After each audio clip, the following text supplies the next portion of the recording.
안녕하세요. 저는 고려대학교 안암병원 정형외과에서 척추 변형 분야를 진료하고 치료하고 있는 양재혁입니다. 저의 주된 전공 분야는 성인 척추 변형 그리고 소아 척추 변형에 대한 변형이 되겠습니다.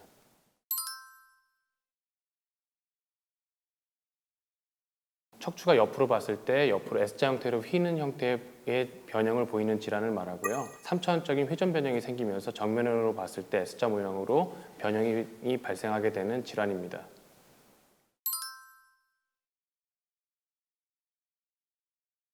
엑스레이 찍었을 때 척추가 약간 휘어 보인다고 해서 다 모두 척추 측만증이라고 할 수는 없겠고요. 엑스레이를 찍었을 때 10도 이상의 변형이 있는 경우에는 측만증으로 진단을 하기도 합니다.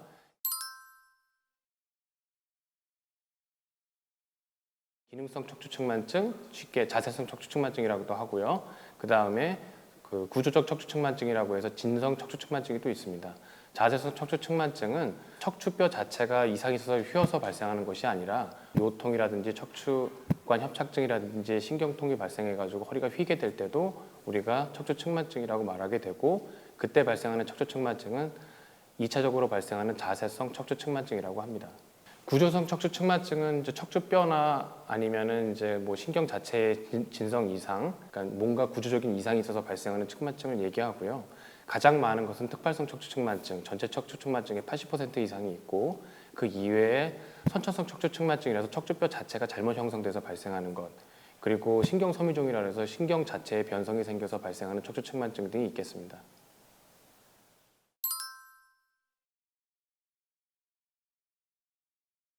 다양한 원인이 있을 수 있는데요. 가장 많은 거는 이제 특발성 척추 측만증입니다. 뒤집어 얘기하면 원인을 알 수 없다는 거고요. 그 이외에도 신경 근육성 이상, 신경 섬유종성 측만증, 그리고 선천성 척추 측만증, 제가 아까 전에도 말씀드렸죠. 척추뼈 자체가 발생 자체가 잘못돼서 발생하는 척추 측만증, 이렇게 4가지 부류가 있고, 특발성 척추 측만증이 전체의 80에서 85%로 가장 많습니다.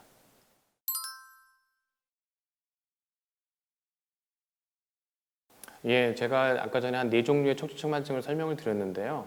그 중에서 가장 많이 있고 가장 많이 진단이 되는 특발성 척추 측만증에 대해서만 설명을 드리겠습니다. 특발성 척추 측만증은 이제 발생하는 연령에 따라서 유아기, 연소기, 청소년기, 성인기로 나누게 되고요. 18세 미만에 발생하는 것을 소아나 청소년기에 발생하는 척추 측만증, 18세 이상을 성인기에 발생하는 특발성 척추 측만증이라고 진단을 합니다. 보통 진단은 11세에서 17세 사이에 진단이 많이 되고 14세에 가장 많이 호발하는 것으로 되어 있고요. 유병률은 뭐 10도 이상인 경우가 이상에서 진단되는 경우가 2 내지 3%, 그 다음에 10도 이상이 되는 경우는 0.1%로 매우 적습니다. 여자에서 남자에 비해서 한 3 내지 5배 정도 더 훨씬 많은 것으로 되어 있고요. 측만증이 진단이 되게 되면은 좀 더 신경 써서 환자를 좀 봐야겠습니다.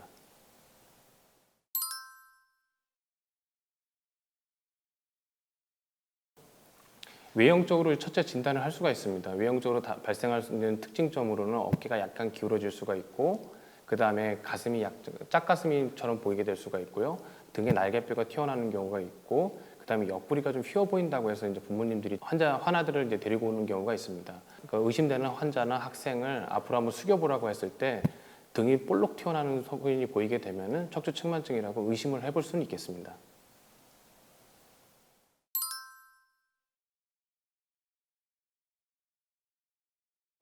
현재까지 뭐 척추 측만증을 진단할 수 있는 방법은 여러 가지 방법이 있는데요. 그 중에서 가장 현재 확진 진단법이고 골드 스탠다드는 그러니까 서서 찍는 엑스레이를 찍어서 척추의 전체 균형을 봤을 때 정면상에서 그러니까 옆으로 휜 변형이 10도 이상이 되는지 안 되는지를 확인하는 것입니다.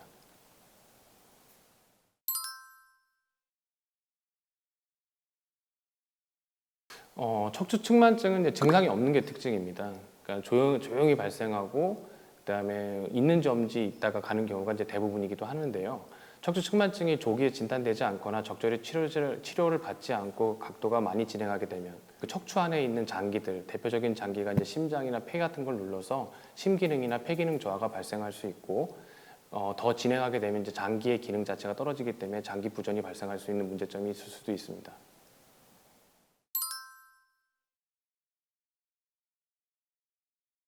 이 척추 측만증이 있으면 허리가 아프지 않냐, 그 다음에 애들이 일상생활은 가능하냐, 그리고 여학생 같은 경우에는 뭐 출산이나 활동에 문제가 있지 않냐 이런 얘기를 하시는데요. 척추 측만증이 50도 미만인 경우에는 일상생활에 거의 지장이 없다고 보시면 됩니다. 그러니까 그러니까 일례로 저희가 척추측만증 환자를 40년간 경과 관찰했던 논문도 있는데요. 여러 논문들에서 요통이나 디스크가 척추측만증과는 관련이 없다고도 발표가 되어 있습니다. 그렇지만 이제 중요한 것이 50도 이상이 되게 되면은 좀 차이가 있을 수가 있는데요. 그 이유는 이제 50도 이상이 됐을 경우에는 1년에 1도씩 진행한다는 보고가 있어서 아이들이 성장해서 성인이 돼서 활동했을 때 척추 자체의 기능성 제한, 또 척추의 기능성 제한으로 인한 활동 제한 같은 것들이 생길 수는 있겠습니다.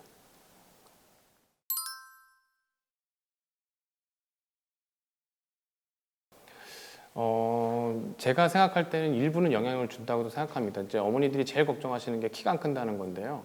저희가 실제로 척추측만증 애들 20에서 30도 있는 환자에서 보조기를 채워보면은 키가 좀 크는 친구들이 있습니다. 그러니까 보조기를 차고 한 2 내지 3주 정도 지나서 다시 키를 재보면 2, 3cm 정도 그 키 차이가 생기는 경우가 있는데요. 그 이외에 길이 성장이나 일반적인 키의 성장에 영향을 주는 것 같지는 않습니다.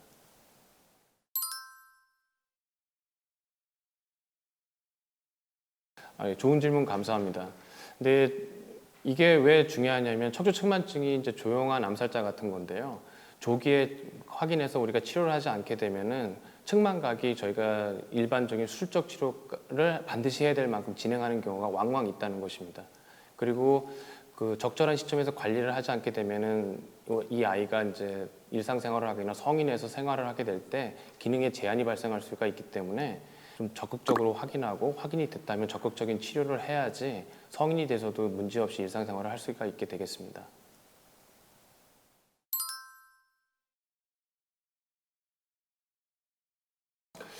예, 척추측만증의 치료법은 아주 크게 설명드리면 운동 치료를 할 수가 있고 보조기 치료를 할 수가 있고 수술적 치료를 할 수가 있습니다. 일반적으로는 20도 미만의 측만증이 있는 경우에는 운동 치료로 이제 하라고 이렇게 권장을 하고 있고요. 20에서 이제 40도 사이에 있을 경우에는 이제 보조기를 착용해라라고 이제 권장을 하고 있고 50도 이상이 되는 경우에는 수술적 교정을 하라라고 이제 권장을 하고 있습니다.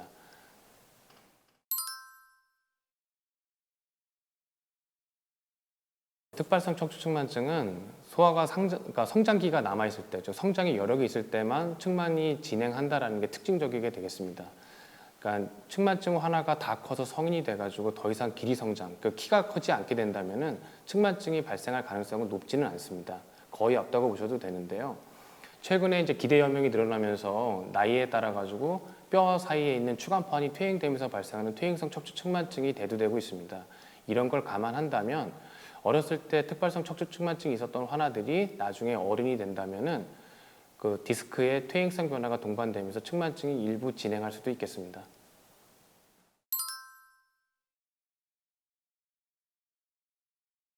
현재 뭐 문헌상으로 봤을 때 과학적인 검증 자료를 봤을 때는 요가나 필라테스, 기초 운동을 통해 가지고 교정이 가능하진 않은 것으로 되어 있습니다. 그렇지만 최근에 여러 논문들 중강도 이상의 운동을 한다면은 20도 미만의 약한 측만증이 있는 환자에서는 일부 교정의 효과도 있는 것으로 보고되고 있어서 아직까지는 운동으로 측만증이 교정되는지에 대해서는 효과는 명확하진 않다라고 말씀드리는 것이 정답일 것 같습니다.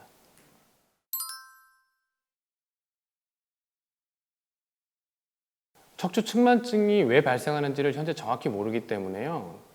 예방할 수 있는 방법은 현재는 없습니다. 그렇기 때문에 조기 검진, 조기 검사를 통해 가지고 적극적으로 확인하고 찾아내서 환아를 애들을 진료하고 치료하는 것이 현재까지는 가장 중요한 방법이 될 것 같습니다.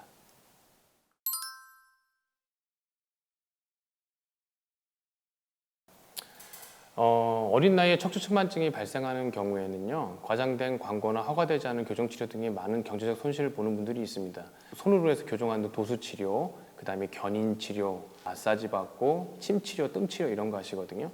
척추측만증의 역사가 히포크라테스부터 이제 시작이 됩니다. 2000년 전에도 이제 눌러서 치료하고 뜸 치료하고 견인 치료했죠.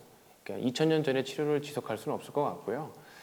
좀 더 정확한 치료를 받고 효과적인 치료를 받길 원하신다면 척추 전문의를 찾아가지고 환아의 상태, 각도, 그 다음에 변형의 정도를 정확히 파악하시고 적극적으로 치료하는 것이 환아와 환아의 보호자분에게 가장 적극적인 치료가 될 거고 정확한 치료가 될 것이라고 생각합니다.